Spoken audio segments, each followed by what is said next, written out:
que retornem, espero que retornem outras vezes, tá? Bom, então vamos começando devagarinho, né, com aquela primeira pergunta básica, né? O que convidou, né? O que convidou vocês? É claro que, óbvio que não vai dar para todo mundo falar, né, aqui, porque eu estou vendo que tem muitas pessoas, mas eu gostaria de saber, pelo menos de algumas pessoas, especialmente aquelas pessoas que estão vindo aqui pela primeira vez, o que atraiu, né? O que chamou a atenção para estar vindo aqui a essa hora assistir esse encontro, né?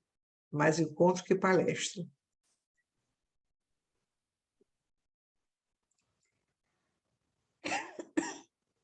Não é para eu tocar caixinha de música, não, né?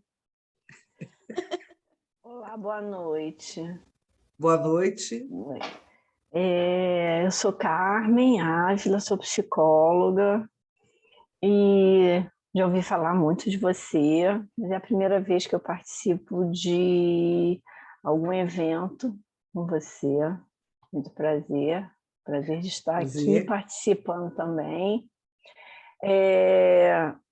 Bom, eu como psicóloga estou sempre interessada também, não só para mim, né? Porque saúde e doença não tem só a ver com o outro, tem a ver conosco também, por isso que nós também nos cuidamos, né? Nós também nos tratamos. E é sempre bom ter um olhar diferente para tudo.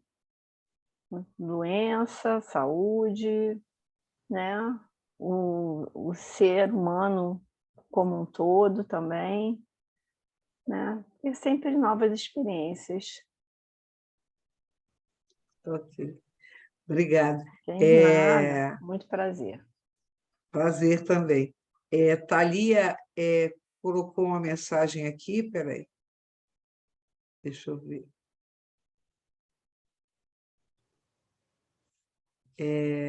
Vamos ver o que a Thalia falou. Boa noite. O que me chamou a atenção para esse encontro foi uma junção de coisas.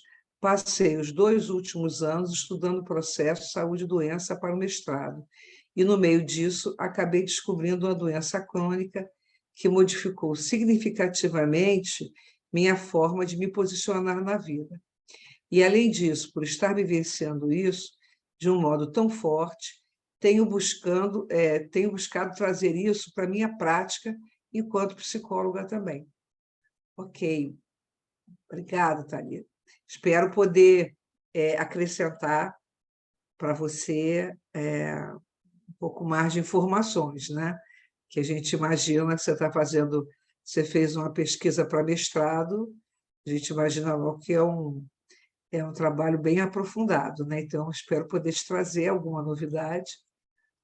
Não sei por qual abordagem você apresentou o seu trabalho, né? Mas, de qualquer forma, a minha proposta aqui é trazer uma perspectiva da gestalterapia, né? Como é que a gestalterapia olha para essa questão saúde e doença. Então, quem mais? Boa noite. Boa noite. Oi, Carolina. Tudo bem? Tudo bem. Bom, eu me formei em 2019 e cheguei a fazer alguns períodos de estágio com você lá na Barra, na Estácio, não sei se você lembra. Claro.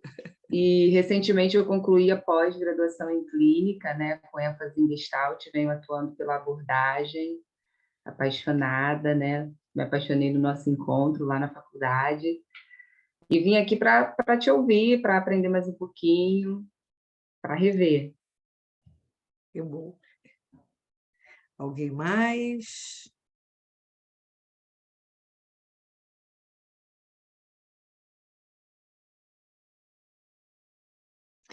Som de caixinha de música.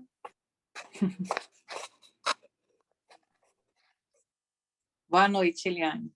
Oi, boa noite, Raquel. Bem, me chamou a atenção porque eu sou estudante de psicologia, né? E ainda não sou formada, mas eu acredito que a gente vai estar o tempo todo lidando com saúde, doença, não necessariamente uma doença grave, mas é algo que está sempre presente nas nossas vidas, né? Quando pode não ser problema de saúde nosso, mas de uma pessoa próxima. E então, estou aqui para aprender. Espero poder contribuir. Com certeza vai. Uhum. Ok, Eduardo. Estou aqui fazendo a pergunta, fazendo uma sala de espera mais animada um pouquinho. Pode deixar que eu vou esperar um pouco mais aqui. Tá. Cristina Coutinho, você por aqui.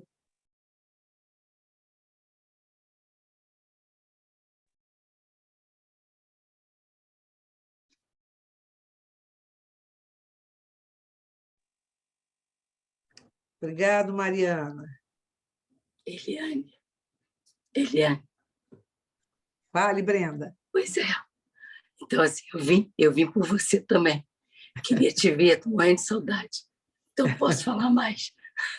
Entender por que essa afonia. Por que essa afonia? Para que eu peguei isso? Ok.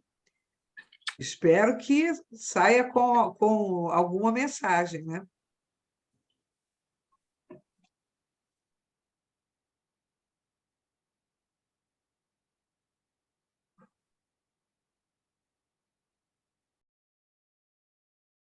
O campo, pelo menos, está fervilhando, né? Oi? Eu fiquei afônica ontem. O campo É está mesmo? fervilhando, né? O campo. Com a sua live hoje. Então, você veio para essa palestra mesmo. Literalmente veio trazendo seu sintoma tiracolo. Isso é bom.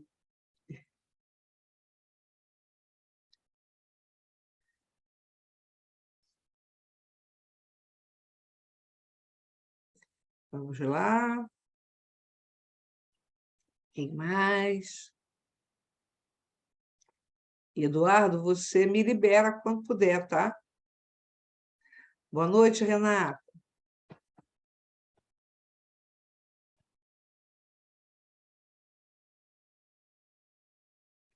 Obrigado, Eduardo. Tá certo, tá, te agradeço. Vou fazer uma pergunta para vocês e eu vou anotar algumas palavras aqui que acho que vão ser importantes depois, né? Quando vocês pensam na palavra doença, para ser sincero, tá? Quando vocês pensam na palavra doença, qual é a palavra que vem à cabeça de vocês? Desequilíbrio. Desequilíbrio. Dor. Quem mais? Dor. Dor. Sintoma. Desconforto. Oi?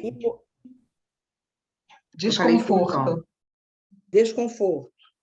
Imobilidade. Perda de autonomia. Desconforto, perda de autonomia. Imobilidade. Vamos lá, repete aí quem falou por último. Sofrimento.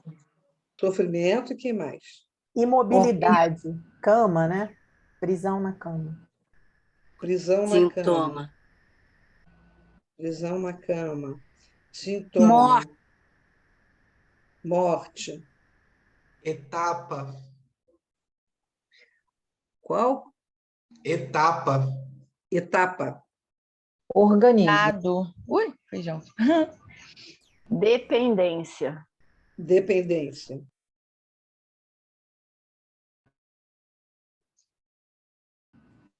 Medo. cuidado, impotência, impotência, Dúvida. Essa era a palavra que eu queria lembrar também, impotência. dúvida. Alguém mais? Cansaço. Cansaço, Perigo. Desânimo, perigo, desânimo, Final. final, certeza, final, certeza, Alerta. alerta, Eu falei sinal, Eliane, a Cláudia, sinal. é final, é com Não. F ou S? S. S. Sinal, tá.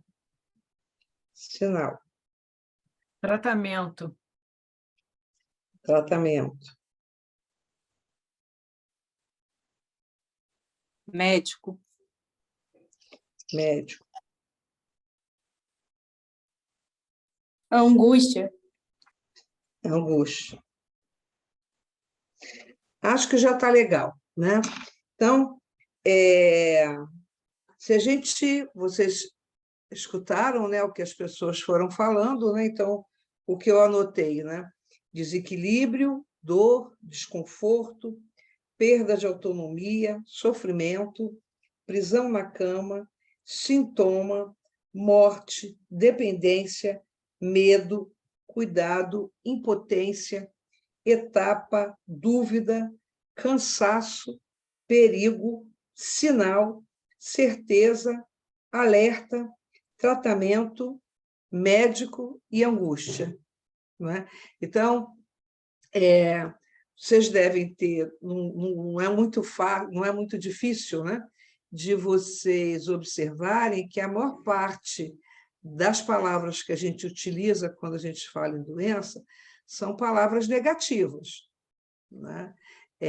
São palavras que implicam em algum tipo de perigo, né, que nós estamos correndo, alguma coisa muito ruim que deve ser evitada, alguma coisa muito ruim que deve ser afastada da nossa vida.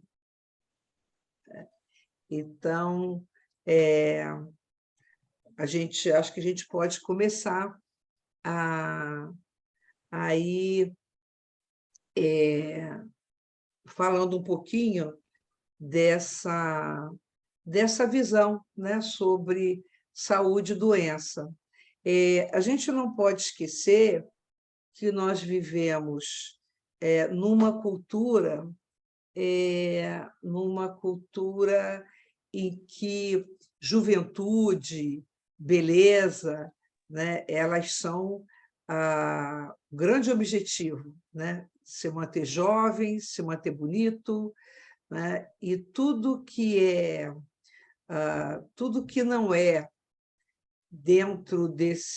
tudo que não se encaixa dentro de uma sociedade de consumo é vista como alguma coisa que é negativa, que é ruim, que deve ser afastada, né?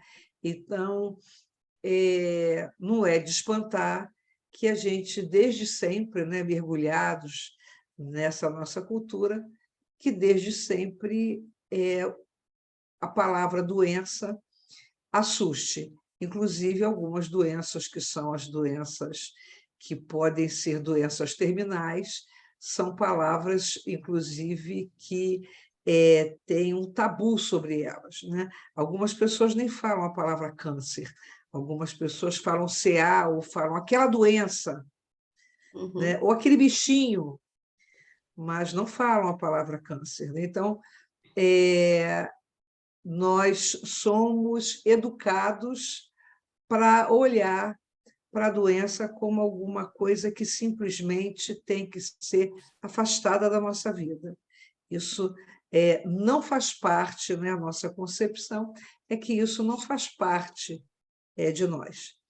Então, para mexer um pouquinho com esse conceito, eu vou comentar um pouquinho, né, já que eu falei que eu ia apresentar para vocês uma nova visão. Essa nova visão ela tem uma base teórica dentro da Gestalt terapia. Algumas pessoas já estão familiarizadas com essa base, outras pessoas não estão, né? Então, por isso que, antes de começar a falar do novo olhar para a doença, especificamente um novo olhar para o sintoma, eu vou convidar vocês para a gente olhar um pouquinho para como é que a Gestalt terapia vai construindo essa concepção diferenciada. Vamos lá, Eduardo, me ajuda aí.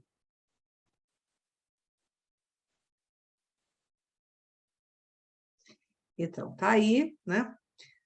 Porque um novo olhar sobre a relação saúde e doença. Pode passar o outro. Isso. É uma pergunta muito comum para quem recebe um diagnóstico de uma doença, especialmente se for uma doença considerada grave, né? Uma doença que tem um risco de ser uma doença terminal ou de ser uma doença crônica. É muito comum que as pessoas perguntem, né? Por que eu? Né? Por que isso está acontecendo comigo? E também é muito comum que as pessoas tomem essa doença como um castigo, como algo que elas estão recebendo como punição por algo que elas considerem que tenham feito de errado, ou uma punição injusta para aquelas coisas que ela acredita que nunca fez nada de errado. Então, por quê? Né? Por que está doente? Por que está aparecendo uma doença? Então, vamos procurar entender, né, um pouquinho melhor, vamos tentar responder, né? Tentar responder um pouco essa pergunta. Vamos passar outro, Eduardo. Então, isso é como, né, eu estava falando antes, é como a gente vê, né, dentro da nossa cultura. A doença é um mal, deve ser combatida. Então, isso é muito comum quando as pessoas falam que tem uma doença. Eu vou vencer essa doença, eu vou lutar contra essa doença. É muito comum que as pessoas falem, não é verdade? Né? Que as pessoas falem, vou lutar, vou vencer essa doença, eu não vou me entregar. Né? Então, a doença é vista como uma inimiga, muitas vezes uma inimiga mortal, né? Que a gente deve se armar bastante contra ela. Então, o movimento que a gente faz é o movimento de lutar contra a doença. E aí, né, por mais estranho que possa parecer, eu posso trazer a noção de que talvez essa seja a pior conclusão que alguém pode chegar diante da doença, né? A ideia de que vai vencer a doença. Então, vamos avançar um pouquinho para poder ver com vocês. Então, primeiro, vamos avançar um pouco em como essa noção diferente de sintomas chega para a Gestalt. Corpo e mente do infinitivo ao gerúndio. Por que eu estou colocando isso? Né? Tem um teórico que nós de Gestalt seguimos a orientação, que é o Kurt Goldstein, que era um neuropsiquiatra que trabalhou com soldados com lesão cerebral. E na Primeira Guerra Mundial. E, a partir dos estudos dele, ele começou a pensar que não existia diferença em termos de natureza entre corpo e mente. Não é todo aluno de psicologia ou pessoa que fale, já tenha escutado a palavra psicossomática, né, sempre pensa nessa noção de que a dinâmica da mente interfere no corpo, os processos do corpo interferem na mente. Então, são duas coisas separadas, né? Tinha essa visão anterior a Goldstein. Então, nós temos os processos mentais, nós temos os processos fisiológicos. Eles se influenciam mutuamente, mas são de naturezas distintas. O trabalho de Kurt Goldstein começou a apresentar uma nova ideia sobre essa questão mente-corpo. Então, ao invés de pensar o corpo como partes estanques isoladas, né? Então, do infinitivo, né? O nosso corpo pensa, fala, se movimenta, secreta. Então, era sempre visto dessa forma, como partes isoladas, partes que se comunicavam de uma maneira misteriosa, né? Porque nunca ficou muito claro na psicossomática como é que exatamente os processos mentais interferiam no corpo e como exatamente os processos corporais influenciavam na mente. Mas isso era uma coisa tomada como inquestionável. Só que se a gente olhar para a nossa natureza, para o nosso corpo, a qualidade primordial da vida é o movimento. Então, dizer que qualquer coisa da nossa vida esteja parada, ou seja um verbo no infinitivo, é um absurdo, porque o nosso corpo não canta, não dança, né? Não é cantar, não é dançar. O nosso corpo vai dançando, vai cantando, vai se movimentando, nós vamos vivendo, né? Conforme nós vamos vivendo, as coisas no nosso corpo vão acontecendo. Então, nós estamos o tempo todo em movimento. Então, dizer que alguma coisa é estática dentro do nosso corpo é um absurdo.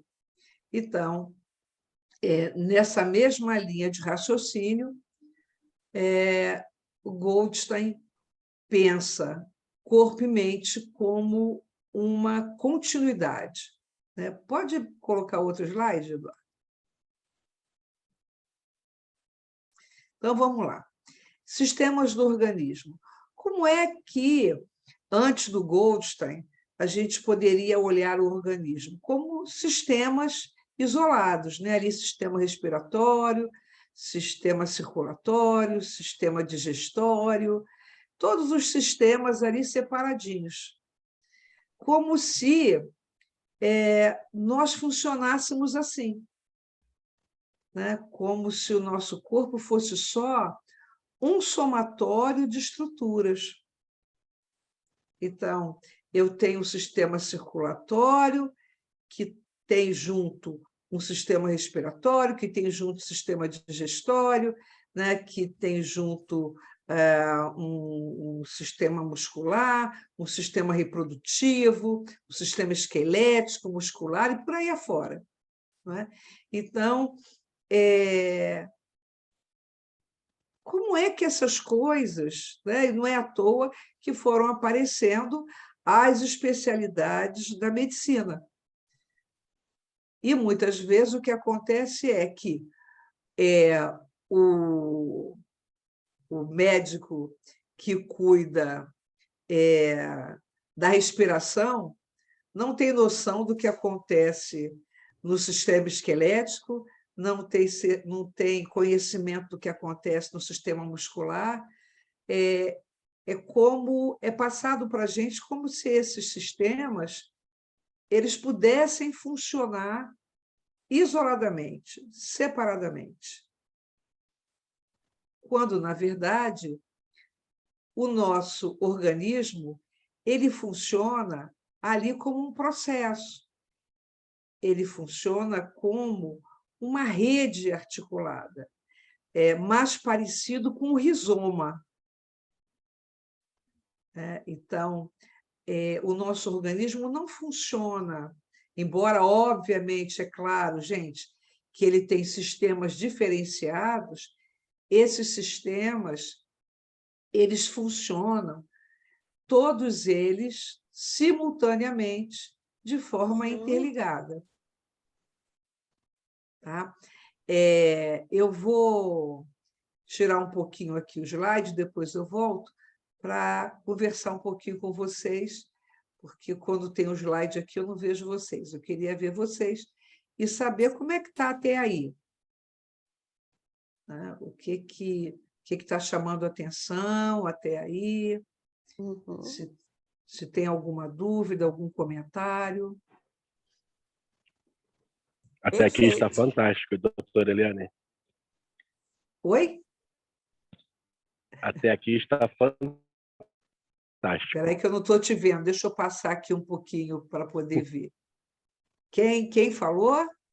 Só me permite uma coisa, eu vou me identificar porque é a primeira vez que eu tenho contato. Senhora, com você. Meu nome é Fernando.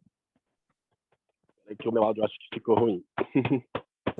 Oi, Fernando. Eu não estou vendo você. Não, é porque eu estou com a câmera fechada, mas você tá. perguntou agora como eu estou achando, né, o pessoal, e eu peço perdão, desculpa a todos os presentes, mas eu estou achando fantástico, porque eu sou fisioterapeuta, fui convidado pela minha namorada Renata Faldes para participar do grupo, né, Que bom! Do evento. E, assim, duas coisas que você falou que para mim foi, assim, fantástico. Tudo é movimento, né, e a luta pela doença. Muito obrigado. E, assim, hoje em dia eu não consigo ver no serviço de saúde, primário, secundário ou terciário, a ausência de um psicólogo. Isso. Parabéns a todos. Obrigado pela sua fala, e realmente não só a ausência dos psicólogos, mas dos psicólogos que tenham esse outro olhar, né? Que não continuem, porque tem muito psicólogo que ainda compartilha dessa visão que a gente chama de visão dualista, né? Corpo separado da mente. Né? Corpo trabalha-se de um jeito, mente se trabalha do outro, né? Como se fossem duas coisas, né? Diferentes. E a coisa mais interessante de olhar para esse corpo como um rizoma é a gente entender que eu estou falando aqui agora desse rizoma circunscrito a um organismo, mas esse rizoma está muito além do organismo, né? Esse rizoma está na sociedade, esse rizoma está no nosso sistema, né? O nosso sistema solar, né? O nosso rizoma está conectado com o universo. Então, embora a gente faça esse corte nesse momento aqui, e que a gente possa definir o nosso organismo dentro de uma caixinha, né?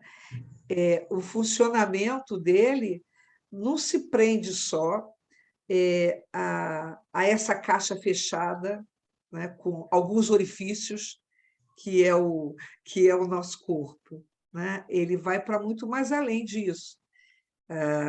Não precisa ser psicólogo, não precisa e entender de física quântica, seja lá que outra coisa for, para a gente poder ter, às vezes, algum comentário que a gente diz assim, entrou num ambiente que a gente, nossa, sentiu uma energia ruim, nossa, senti... Todo mundo já sentiu isso, né?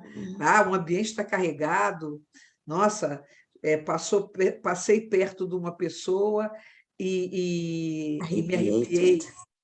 Né? Ou quando a gente vai até mesmo nas grandes manifestações, a gente viu ontem, né, lá o Maracanã lotado, né, como existia uma vibração coletiva, como existe nos encontros religiosos, né, em que as pessoas elas estão compartilhando um momento de fé, né, um momento sagrado,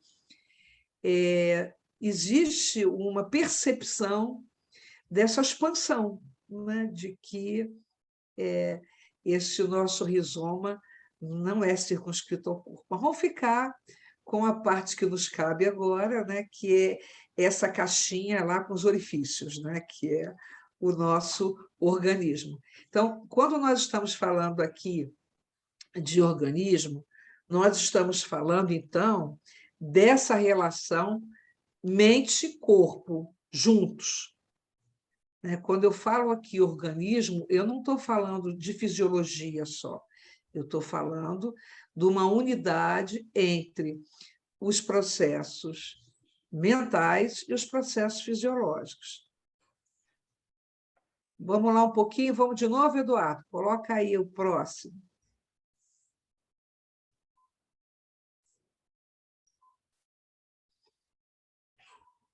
Isso.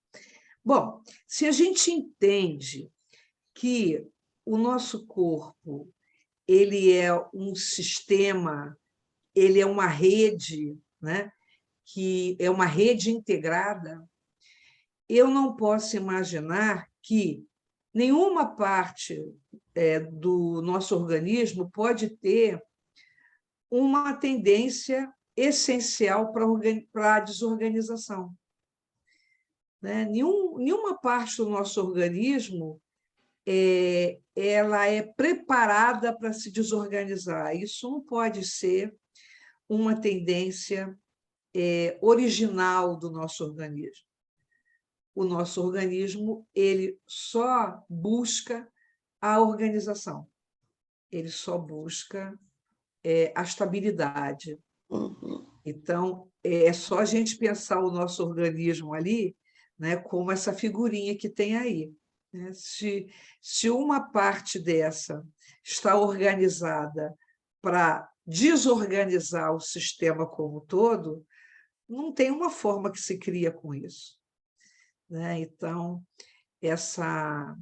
essas partes elas não podem ser preparadas para a desorganização. Na verdade, a desorganização ela é produzida de uma outra forma, que eu também vou chegar nisso, né? Vou indo no passo a passo. Até aqui está tudo bem? Sim. Dá para entender, né, que se eu estou entendendo o organismo como uma rede, eu não posso admitir que uma parte dessa seja originalmente preparada para desorganizar todo o sistema. Né? Eu só posso entender que essa parte ela passa a agir como um fator de desorganização por conta de alguma coisa, né, que eu vou falar um pouquinho mais à frente, que eu estou indo devagarinho para não acelerar, né, para dar tempo até de vocês. Epa, espera aí, não entendi, volta aqui. Tá? Então, mais aí um slide, Eduardo. Então, se eu acabei de afirmar que nenhuma parte do organismo pode estar a serviço da desorganização na sua origem, então vem a grande pergunta: qual é a função de autorregulação do sintoma? né? Eu estou afirmando aqui que o sintoma tem uma função de autorregulação. Por mais estranho que isso possa parecer, né? Como é que o sintoma aponta não para a doença, como é que o sintoma aponta para a saúde? Esquisito isso, gente? Não. Não, Sandra não, mas alguém achou esquisito? Pode Sim, achar que é bom. sim, acho muito esquisito, principalmente quando você pensa numa doença terminal, né? Fica até dissonante. Como eu posso pensar que é uma coisa que vai apontar para a saúde se está chegando o fim, né? Se chega a morte. Então, fica difícil até da Isso, gente quebrar. grande pergunta. E Por qual é o isso, problema da morte? Não, não tem problema da morte nenhum. Eu acho que a vida é que merece ser vivida, né? A morte é mas parte da vida. mas assim, isso é um entendimento que é uma raridade, né? Que é a gente poder entender a morte como parte da vida, né? Voltando exatamente por causa da nossa cultura, né, da sociedade de consumo, né? A morte é uma coisa que deve ser uma deve ser evitada a todo custo, né? Inclusive, o movimento da ciência é um movimento de a ciência voltada para sempre, não é nem a preservação, né? Para a continuidade da vida. Mesmo que ainda assim a gente encontre dentro dos hospitais a pessoa toda entubada, sem condição de reverter o quadro dela, mas ainda assim estão usando os aparelhos, os medicamentos, porque não se pode aceitar, né? Não se pode aceitar a morte, né? Então, é compreensível, né, que as pessoas olhem para o sintoma como algo ruim, né? Como algo que assusta, algo que não está ali para ajudar. Vamos mais uma, Eduardo. Então, eu vou dar um exemplo, vou começar com um exemplo bem simples, depois eu saio de novo aqui do slide e a gente vai conversar, né, um pouquinho outra vez. Eu vou dar um exemplo que é um exemplo quase que clássico, né, do que mais falam na psicossomática, da relação entre o estresse e a úlcera gástrica. É um exemplo muito conhecido do estresse para a úlcera gástrica. Então, vamos lá. Lembrando ali que o organismo ele é entendido como essa rede, né, em que todos os sistemas estão conectados uns com os outros. E não só os sistemas estão conectados uns com os outros, como o nosso organismo responde simultaneamente ao que vem do ambiente, né? Então, quando o meu organismo recebe algum estímulo do ambiente, veja bem, eu estou falando aqui o organismo, então esse estímulo tanto pode ser algo que seja da ordem da emoção, né? Quanto algo que seja, né, da ordem de uma estrutura, como um alimento, como até um soco, né, como uma bebida, seja lá o que for, né? Então, pensando que não existe separação entre mente e corpo, o nosso corpo, e pensando também que o nosso corpo é uma rede de sistemas, né? Embora a gente tenha partes diferenciadas, que são os sistemas, né, como eu falei antes. Essas partes, elas estão, todas elas, a serviço dessa organização. Isso é um ponto importante da gente ter em mente, né? O coração só funciona para manter o corpo equilibrado, a nossa musculatura só funciona para manter o nosso corpo equilibrado, o nosso sistema circulatório, o nosso sistema digestório, todos os sistemas estão ali, embora eles tenham um funcionamento particular, todos estão a serviço, todos estão trabalhando dentro daquela rede ali que a gente viu no outro slide. Então, quando eu recebo um estímulo de fora, todo o meu organismo responde a esse estímulo, embora eu possa não ter consciência de que ele está funcionando, né? Então, até para eu ver um objeto, né? O objeto, para eu conseguir enxergar, eu tenho músculos, eu tenho um sistema nervoso, eu tenho um sistema sensorial, eu tenho todos os sistemas trabalhando simultaneamente para eu poder enxergar um mero botão, né? Então, toda vez que o meu organismo está diante de um estímulo, todo ele responde àquele estímulo.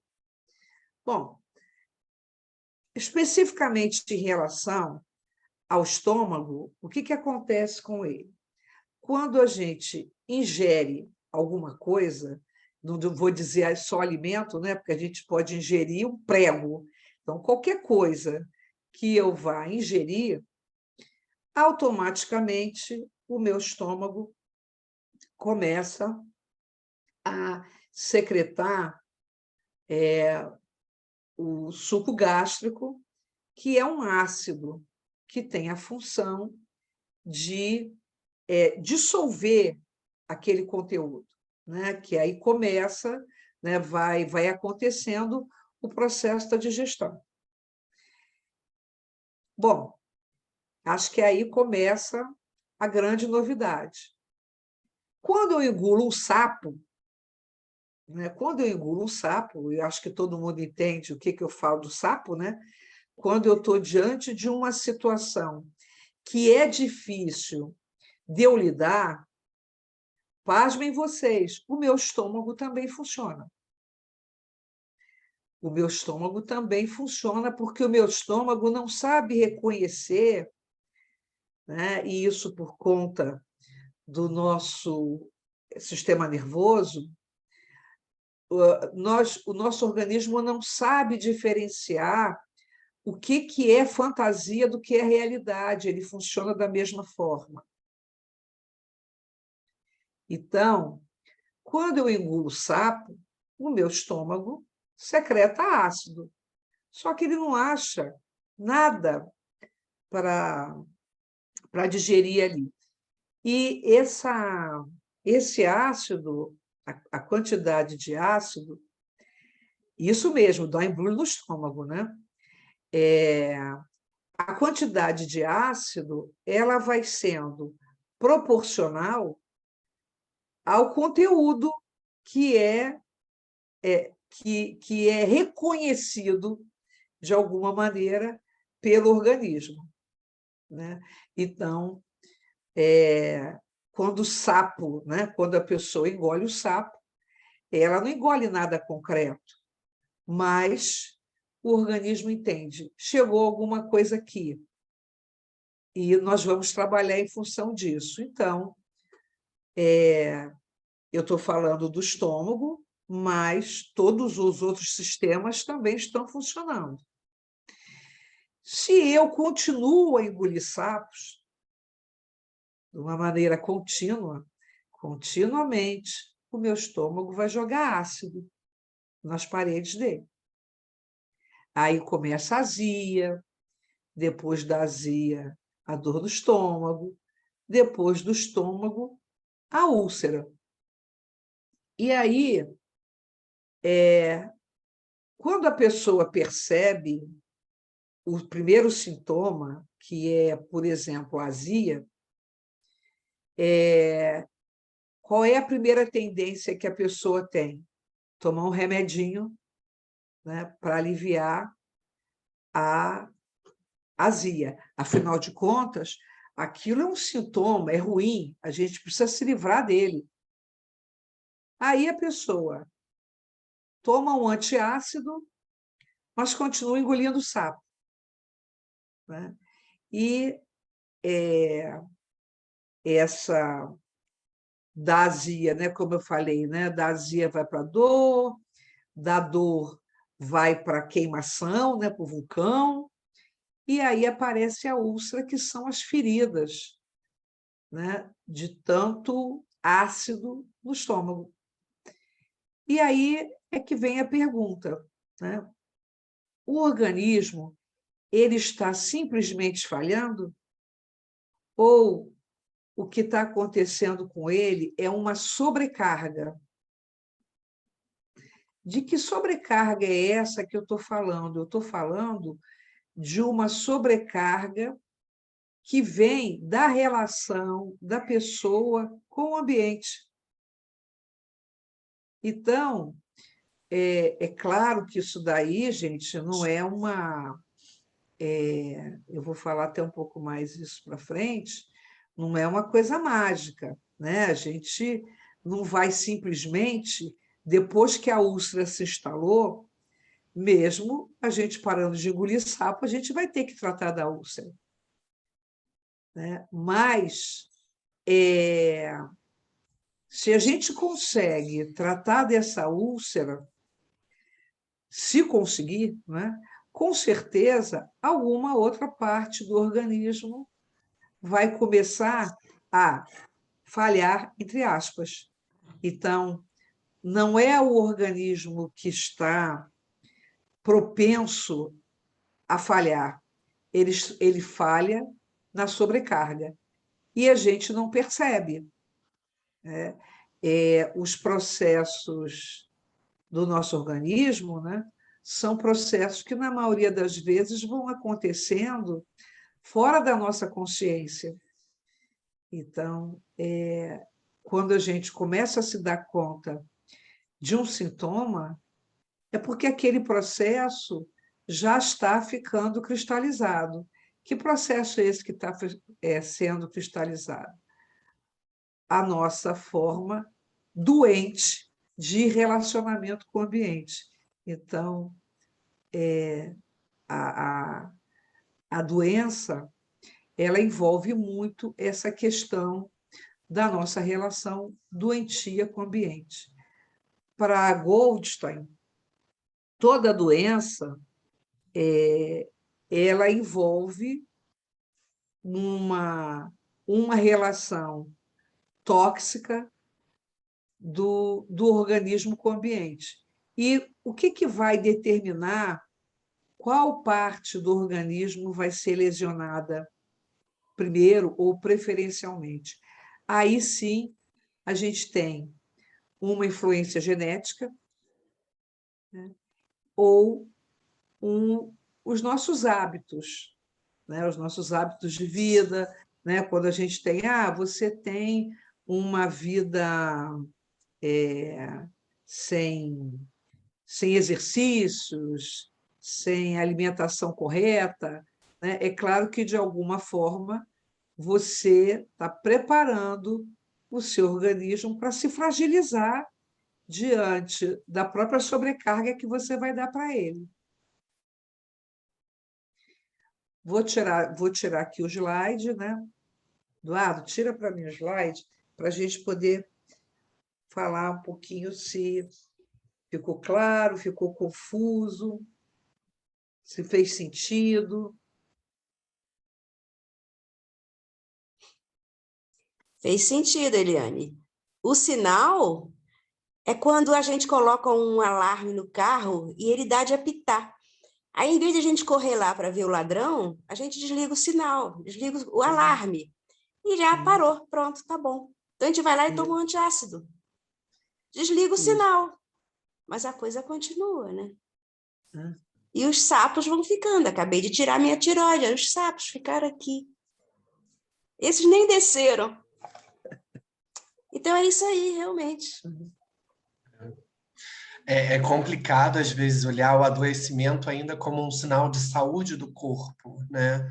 Ainda tem uma capacidade de estar ali se ajustando a alguma coisa e esse ajustamento ser adoecedor. Algum tempo atrás, quando eu estava começando com clínica, eu trabalhava muito com criança autista e minha supervisora da época falava que era muito comum no início da terapia com crianças autistas, principalmente as não verbais, né, os casos mais complicados, as crianças começarem a terapia adoecendo, porque tinha ali um início de uma abertura de corpo para o mundo, né? E o quanto isso ainda é um sinal de um ajuste criativo e saudável frente ao mundo. Mas, às vezes, olhar a doença como um recurso saudável de ajuste é muito perverso, porque isso diz para alguém em algum lugar, porra, eu estou adoecendo, mas isso pode ser bom. Não é bom no sentido de que, que legal, eu estou doente, né? Mas é assim, o que eu estou fazendo, né? O que eu estou fazendo que eu posso modificar, né? O que eu preciso reconhecer que é parte desse processo para eu poder fazer alguma coisa com isso, né? Não é óbvio, né, que a gente não vai fazer o jogo do contente, né? Ai, que bom, né? Eu estou doente, não é isso. Mas, assim, o que fez com que meu organismo trabalhasse tanto? O que eu trouxe para ele da minha relação com o mundo que fez com que ele trabalhasse tanto, que ele começasse a dar problemas? A gente pode olhar, eu até em algum momento aí dos slides, né, eu coloco entre aspas o lesão por esforço repetido. A gente consegue entender isso quando a gente digita um montão e começa a ter problema de articulação, né, problema de artrite, né, de tanto digitar. A gente consegue entender isso, mas a gente não consegue levar isso para o corpo como um todo. Né? Que tudo envolve essa relação do organismo. E quando a gente pega, né, como a Sandra falou, né, a gente pega e desliga simplesmente o alarme, a gente não está entendendo o que aquele sintoma está falando de um processo nosso existencial. Né? Isso é que é importante a gente ver. Isso não quer dizer que as pessoas não vão fazer tratamento, que as pessoas não vão tomar remédio. Seria um absurdo aqui eu dizer para vocês, olha, vamos fazer terapia, que a doença vai desaparecer, que você não vai sentir mais nada. Isso seria uma loucura, uma irresponsabilidade. Né? As pessoas precisam fazer. Mas uma coisa é você ir tentando fazer um sintoma desaparecer sem compreender a função dele.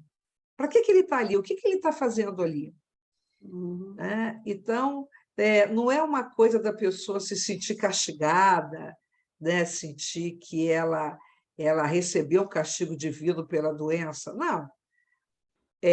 Ela está vivendo alguma coisa que é o resultado, né? Que é parte de um processo relacional. E aí, o que vocês... Ainda está muito difícil? Eu acho que isso tem a ver também com a responsabilização, né? Você também, de certa forma, ver o que você está fazendo, né, para aquilo estar acontecendo.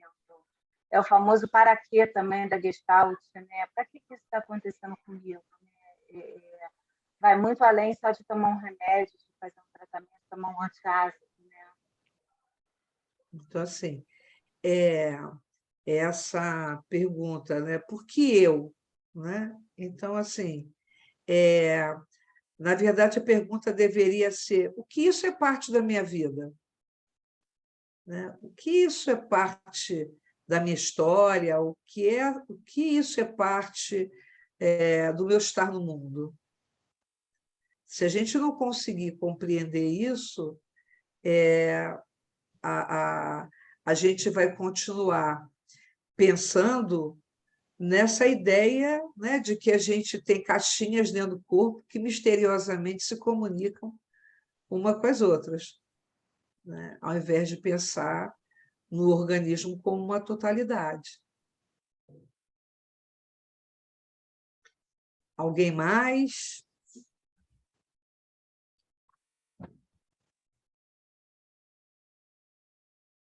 Não estou vendo todo mundo, tá, gente? Então, quem falar, começa a Eu falar. gostaria de fazer uma observação, Eliane. Essa semana eu li uma notícia que me chamou muita atenção. Não sei se os colegas, os que estão aqui presentes também tiveram oportunidade de ver, que os Estados Unidos bateram esse ano o recorde de mortos por overdose, mais de 100 mil pessoas mortas por overdose e a grande maioria jovens. E muitas análises vêm sendo feitas, e uma delas que eu li é a baixa tolerância à dor.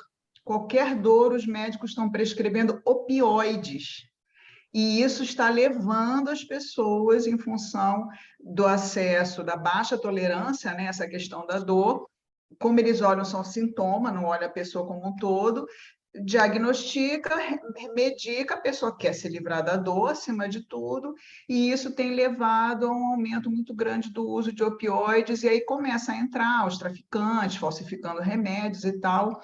Mas você falando isso, eu me lembrei dessa reportagem, quer dizer, os interesses também que hoje existem no sistema capitalista, das indústrias farmacêuticas, de não romper com essa visão, né, de só olhar uma parte e de partir só do diagnóstico para a medicação. Como é que isso está se cronificando na maioria e vê Estados Unidos, que é uma potência que tem não acesso à saúde, como a gente tem aqui um pouco melhor, mas eles têm lá assim, exames e outros tipos de tratamento de ponta, e, no entanto, pela primeira vez bateram esse recorde triste. Eu acho que foram 107 mil jovens mortos por overdose. Isso. Como o brasileiro costuma copiar o que os Estados Unidos têm de ruim, não o que tem de bom, né? A gente está vendo isso começar agora. Todo mundo tem o seu Rivotril de estimação, né? Então, qualquer coisinha, remédio. Está triste, brigou com alguém, está chateado, tome remédio, tome remédio. Então, assim, isso é uma agressão, né? É um impedimento de que o organismo faça como um todo, né? Se eu estou deprimida, falo depressão, e eu estou destacando o aspecto emocional, não é só a minha cabeça que está deprimida, todo o meu corpo está deprimido. Não é? Então, eu quebro, né? Ao invés de me esforçar para manter a fluidez da rede, que é o meu organismo, eu começo a me esforçar para ir isolando, né? Eu me esforço para isolar os sistemas, né? Como se eu pudesse, na prática, fazer isso. E aí vão acontecendo os curtos-circuitos, né? Vão aumentando. Ao invés de diminuir, vai aumentando, né? Porque a gente está isolando, vai aumentando. Alguém mais? Obrigado, Tânia. Muito boa observação. Né? E é isso mesmo, como você falou, né? Existe um lobby, né, muito forte das indústrias farmacêuticas para se manter mesmo essa ideia de que o sintoma ele deve ser removido. Uhum. Né? Então, isso nós, de certa forma, se a gente falar isso, né, para alguns profissionais de saúde, vão dizer isso é um absurdo, isso é uma sandice, né, porque vai contra o interesse. A gente vê que muitos médicos, isso vai sendo uma corrente, né? Recebem presentes por oferecer medicamentos, para indicar laboratórios, né?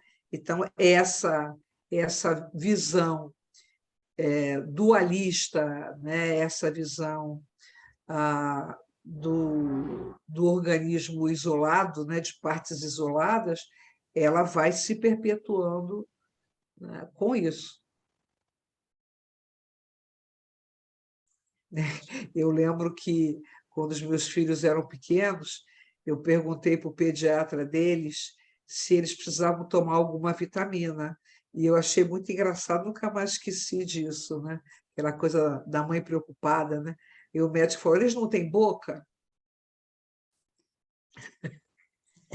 Alimentação. Foi um fora, né? Foi um fora muito bom que eu ganhei, que realmente, né? Se você tem né, uma vida organizada, isso, né, a gente um esforço, né, realmente a gente vai ter que estar apelando para as bolinhas aí o tempo todo. Isso vem aumentando, né? A gente cada vez mais ansiedade, cada vez mais pânico, né? Cada vez mais depressão. Lembrando das vitaminas de beterraba, né? Era isso, eu estava realmente, né? Ali eu introjetei o comentário do médico que tinha que ter boca, então vocês tinham que tomar vitamina de beterraba, laranja, todos os suquinhos, todas as comidinhas saudáveis. Né? E o mais, gente? Bom, vamos lá então. Eduardo, põe lá o outro slide. A cura, né? O que a gente está chamando de cura? É exatamente isso, né? Não existe, mais uma vez falando, né? Não existe, depois que o seu organismo foi afetado, não existe uma cura mágica, né? Mas, com certeza, vai existir uma possibilidade de uma melhora significativa, às vezes uma melhora tão grande que você até imagina que aquele quadro desapareceu completamente, e você vai evitar que novos sintomas apareçam. Então, é isso que a gente chama o tempo todo aí, que é qualidade de vida. Saúde, cura, é qualidade de vida. Então, a diferença entre a doença e a saúde é a qualidade de vida. E acho que foi a Marcela que falou agora há pouco, né? De como isso convida para a palavra responsabilidade. Nós somos responsáveis por isso. Mesmo que a gente não faça, a gente não pode se iludir de que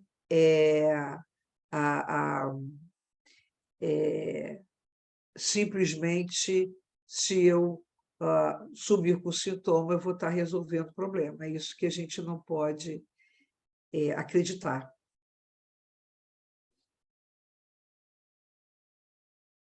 Eu acho que acabaram os slides, não foi, Eduardo?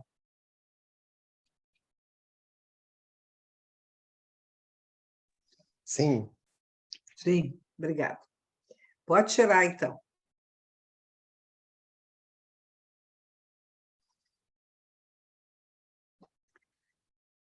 Agora é aquela hora daquela pergunta bem importante para mim, né?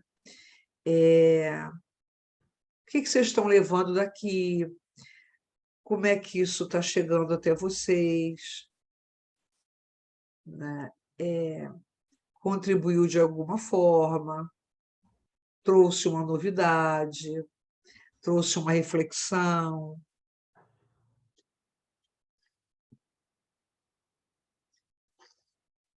Caixinha de música tocando. Trouxe uma reflexão boa, muito boa, me trouxe muitas lembranças boas também, né?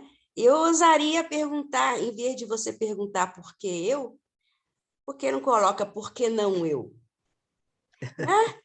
Por que não eu? Se eu fiz alguma coisa errada, se não foi legal, por que não eu? A doença está aí, é para gente, a morte, a vida.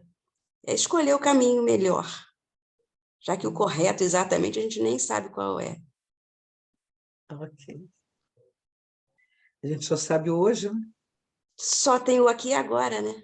Só tem o aqui e agora. E vamos buscar essa homeostase, que é o que a gente pretende, é esse equilíbrio. Quem mais? Agora eu vou ficar de toda ouvidos aqui. Isso. Ok. Sempre muito bom relembrar que a nossa responsabilidade é oferecer qualidade de vida.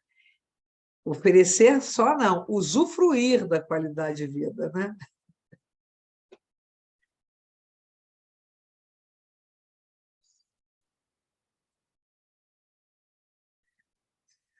Caixinhas de música tocando. Então vamos lembrar uma música. É preciso saber viver. Não tem essa música? Tem essa música. Então, pronto, é preciso saber viver. Esse é o caminho. É um dos. Então, Eliane, para mim o que ficou assim, né, o que me chamou a atenção no início, quando você perguntou, né, não dá para todo mundo falar, mas esse novo olhar. E assim, o que eu vou levar é sempre a importância de, em qualquer adoecimento, eu me perguntar, como a Sandra falou, né, esse alarme está sinalizando o quê, né? O que tem atrás disso? É sempre parar com aquele diagnóstico, parar com aquele sintoma e se fazer essa pergunta: qual o sentido disso na minha vida? A que isso pode estar relacionado? É justamente se ver, né? Se olhar e se ver como esse processo que envolve também a questão do meio ambiente, a nossa relação com as outras pessoas. Então, tudo que você colocou para a gente dentro dessa visão da Gestalt, de fato colocou para mim essa nova visão, esse novo olhar que a gente deve realmente sempre ter em relação ao processo de adoecimento. E você falou dos seus filhos pequenos, eu me lembrei, os meus também ali, década de 80, né, que eu tive meus filhos, que os pediatras, quando as crianças adoeciam, era na cidade interior, eu não sei como é que era isso no Rio, né, mas eu morava em Teresópolis. A mãe chegava naquela aflição, querendo logo uma solução, querendo logo que a criança melhorasse, porque as mães ficam muito aflitas. E aí, o que o meu pediatra dos meus filhos falava? Falava assim: Tânia, não vou dar antibiótico agora, porque tem que dar um tempo para a doença evoluir, porque senão mascara a doença. E aí você foi falando, né? Os outros também que foram se colocando, eu lembrei dessa expressão que o pediatra usava, quer dizer, no final das contas, a gente fica mascarando a verdadeira doença, né? Com diagnóstico mal feito, com um olhar biológico, com uma medicação exagerada, e no final das contas, como você mesma falou, aquilo só muda de lugar, né? Fica uma coisa de bicho pelo corpo inteiro, né? Bicho carpinteiro. Vai aqui, vai ali, e a gente só fica mudando a doença de lugar porque a gente não, porque aquilo fica mascarado, né? A verdadeira causa. É isso que eu levo. Obrigada. Ok, Fernanda. Isso, né? Que necessidades eu estou negligenciando, ou como não só as necessidades, mas como eu estou me expondo, né? Como eu exponho o meu organismo às situações que são tóxicas para o meu organismo. Eu estou falando, sempre lembrando, tá? Eu estou falando organismo, eu estou falando corpo e mente. Né? Então, como eu me exponho, né? Como eu me permito estar nas situações em que o meu corpo vai precisar trabalhar muito para me manter em equilíbrio, né? Vai precisar trabalhar tanto a ponto de estragar, né? Mas tentando me organizar.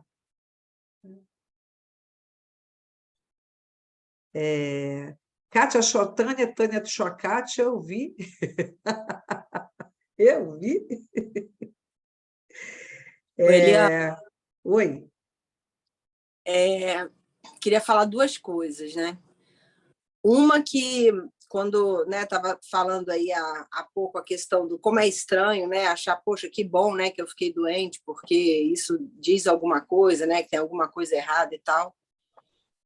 Eu acho que não é o que bom que eu fiquei doente, né? É o que bom que meu organismo ainda está funcionando no sentido de me mostrar de alguma forma que, ó, tem uma sirene aí, vamos olhar para isso, né? A minha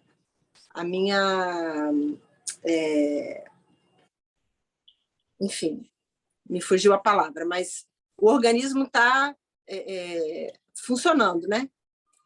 E a outra coisa que eu queria falar é que, primeiro, eu fico muito feliz de ver você falando isso, né? Mostrando aí para a gente esse olhar, essa visão que, infelizmente, realmente não são todos os psicólogos que têm, né? E eu acho que a Gestalt é maravilhosa porque ela mostra isso para a gente, né? Que é uma visão muito lá da frente. E eu trabalhando, né, com o Fernando aí, que foi o primeiro que falou aí contigo, né? Ele é fisioterapeuta e a gente é formado a gente tem especialização em dor. Então a gente vê o tempo todo isso no consultório, assim, ele atende e aí identifica aquela doença, né, aquela dor, e é nítido como você vê que aquela dor ela veio de algo muito maior do que simplesmente uma torção, do que alguma coisa assim, né? Ela pode até de repente ter vindo de uma torção, mas ela se cronificou por outras questões, né? E aí vem a visão biopsicossocial, que graças a Deus a medicina agora começa muito devagarinho a ter, que é uma visão que a gente já tem desde sempre, né? Então é muito bacana ver assim a gente discutindo sobre isso. Obrigada, viu, Eliane, por proporcionar aí essa noite. E eu queria ouvir o Fernando de novo, porque a impressão dele é valiosa, né? Será que ele está aí? Não sei, a internet Não dele estava. sei. Fernando Já está tá aí? Eu estou assim em êxtase desse encontro, sabe? Apesar, assim, eu trabalho com a Renata e tudo, a gente tem fizemos a dor, né? Tentar falar rápido porque acho que está todo mundo querendo descansar, mas eu estava uma vez num workshop de dor e era psicologia. Eu falei, Renata, olha só, você tem que estar aqui, não sou eu mais, é você. Sabe, vamos fazer o curso, fizemos o curso, e assim, Eliane, foi fantástico quando você coloca que o estresse, né? A gente pode imaginar, quando você engole um sapo, que sapo é esse? Né? Esse sapo precisa fazer você correr para algum lugar, esse sapo precisa fazer você fugir, você lutar, né? E quando você precisa fugir ou lutar, você precisa de sangue, e o sangue sai do estômago, que é para fazer a digestão dele. Para quê? Para os membros, para você lutar, para você correr. Aí vem a úlcera. Fantástico, Eliane, fantástico. Eu estou assim, eu não durmo hoje, eu vou ficar tão agitado que eu acho que eu também não durmo. E foi muito legal. Eu vou E disso gostar aí muito da tem sua várias insônia, coisas, várias Fernando. coisas. Sabe, porque foi muito legal, foi muito legal. É muito importante, né? É muito importante para nós, não só, né, esse compartilhar dos psicólogos, como compartilhar com os nossos parceiros também, né? Porque você é um parceiro do nosso trabalho. Então, assim, se a gente pensa que o nosso organismo é esse rizoma, porque nós profissionais não convivemos com esse rizoma também, né? Por que a gente tem que ficar tão isolado, né, do entendimento de um para o outro? Porque hoje em dia é mais fácil tratar do sintoma, né? Eu tenho um sintoma, eu resolvo o sintoma, mas e a causa? né? A causa ela é biopsicossocial, ela é muito complexa. E depois da pandemia, parece que as coisas ficaram mais complexas ainda, porque houve o isolamento social. Esse isolamento social para vocês é muito tranquilo vocês entenderem, mas eu fico assim, como as pessoas hoje estão reagindo a esse isolamento, a perder um ente querido e tudo, né? E aí vai vir a pós-pandemia, né? Pós-pandemia, como é que vão tratar? E vocês vão ser muito importantes nesse processo. Agradeço a oportunidade, muito obrigado a todos. Uma boa noite. Tá, eu te agradeço. Alguém mais? O Eliane, só para complementar o que o Fernando falou, achei legal que ele falou uma coisa assim, né? A pessoa tem um sintoma e vai lá para tratar do sintoma. Mas o que a gente observa a pessoa vai lá, e aí tem a ver com o que a Marcela falou de autorresponsabilidade, né? Ela vai lá para o outro cuidar do sintoma, né? E é muito nítido isso. Ela quer que o médico dê um remédio para ela tomar e ficar bom, ela quer que o fisioterapeuta faça alguma coisa, alguma manobra, alguma coisa que faça ela ficar boa. E o Fernando passa muito isso na clínica, quando ele passa, olha, eu faço aqui a minha parte, mas você tem que fazer uma atividade física, você tem que fazer esse exercício, essa e essa situação para você melhorar, a pessoa já não faz. Olha, aconselho que você vá num psicólogo, porque isso tem outras variáveis que estão interferindo na sua dor e não querem, né? Então, assim, acho que faz muito parte dessa questão da autorresponsabilidade. Locus de controle interno e locus de controle externo, né, Renata? Justamente. Isso, exatamente. Alguém mais? Isso quando não jogam um bando de exame para a gente olhar, minha doença está aqui. Eu falei, gente, não, a gente não é Photoshop. Exatamente. Obrigado, pessoal. Um abraço. Eliane. Oi, fale, Janete. A questão de dizer minha doença, né? É minha, eu me aposso, né? Eu falo que ela é minha, né?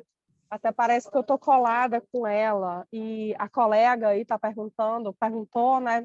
Não sei se refletir, né? Por que não eu? Sobre a morte e tudo. Então, assim, para mim, esse encontro foi uma reflexão, porque, assim, eu tenho sérios problemas de estômago quando eu me sinto, como todos, a grande maioria, mas eu descobri uma questão de pangastrite.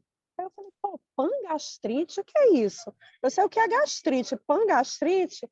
Aí fui no Dr. Google, aí depois fui, né, na médica e tudo. E assim, toda vez que eu me sinto muito nervosa, eu estou muito ansiosa, o meu estômago é a primeira coisa que grita, né? Então, assim, é uma coisa que eu tenho sempre que estar de olho, essa questão de estar mal e o meu estômago, porque não é a cabeça, é o meu estômago que grita primeiro. Então, assim, hoje, essa noite, eu até parei o carro porque estava muito trânsito e estou aqui na rua, o que ficou para mim foi essa reflexão.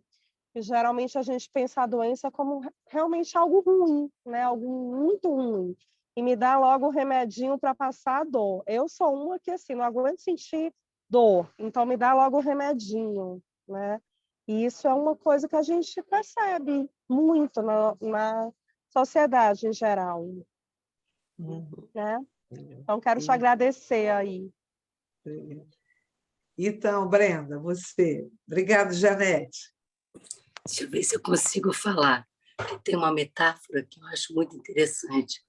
Assim, você está andando no carro e começa a piscar uma luzinha. Você conhece essa? Começa a piscar uma luzinha. E você está numa estrada, começa a piscar uma luzinha. Você procura um posto que tem alguém para consertar. Aí o cara chega e fala assim, eu vou trocar essa lâmpada, essa luzinha. Não vai solucionar o meu problema, né? Vou trocar a luzinha, vou dar um negocinho, não soluciona o problema. Por que ela está piscando? O que está acontecendo com esse todo aqui? Né? Por que ela está piscando? Tem que resolver isso, não trocar a luzinha. Que seria, trocar a luzinha seria dar o remédio para aquilo ali, mas o tudo continua.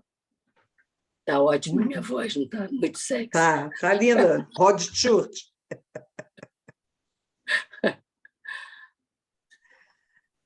Obrigado, Brenda. Alguém mais? Obrigada a você. Fala, Juliana. Levantei a mão. Boa noite, todo mundo. Então, o que eu vou deixar, aliás, o que eu vou pegar um pouco, né, de reflexão, um pouco que a Tânia falou também. Eu estou fazendo pós agora em Gestalt terapia também. Acabei eu sou péssima com o nome. Eu acho que é um livro do Jorge Ponciano, que eu já vi ele falando muitas coisas e achei sensacional. Uma das frases dele é que, eu acho que é dele, que a doença é uma oportunidade da gente ser honesto com a gente mesmo,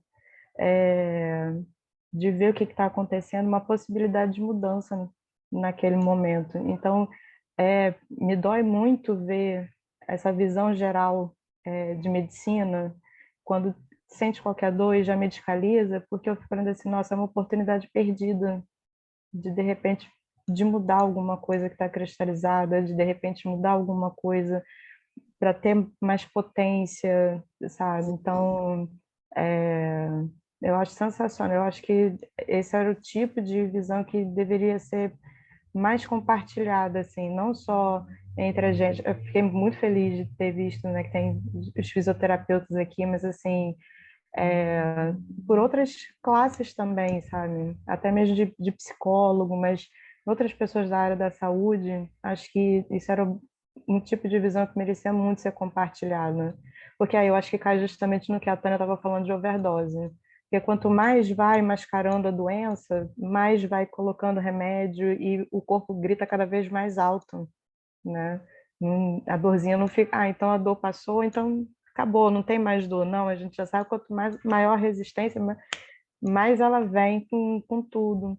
Então, é isso. Obrigada, Eliane. Eu te agradeço, Juliana. Carmen? Então, eu até escrevi ali que tratar somente o sintoma não vai curar a doença, é um olhar bem da Gestalt terapia, né? Quando o paciente chega para nós com um sintoma, mas a gente não tem que ficar olhando só para aquele sintoma, né? E o corpo da gente também está falando o tempo inteiro sobre isso. Então, eu acho que é bem fundamental como a Juliana também estava falando agora, né? Essa visão de interdisciplinaridade que hoje está acontecendo, que é muito boa, né? Que é o psiquiatra que já fala que tem que procurar o terapeuta e também a gente indicando fazer o exercício físico, a boa alimentação, né? Porque é isso, acho que o corpo, é um organismo, né? Trabalhar o corpo, a mente, o espírito, para que haja realmente um reequilíbrio, uma reorganização, né, de tudo.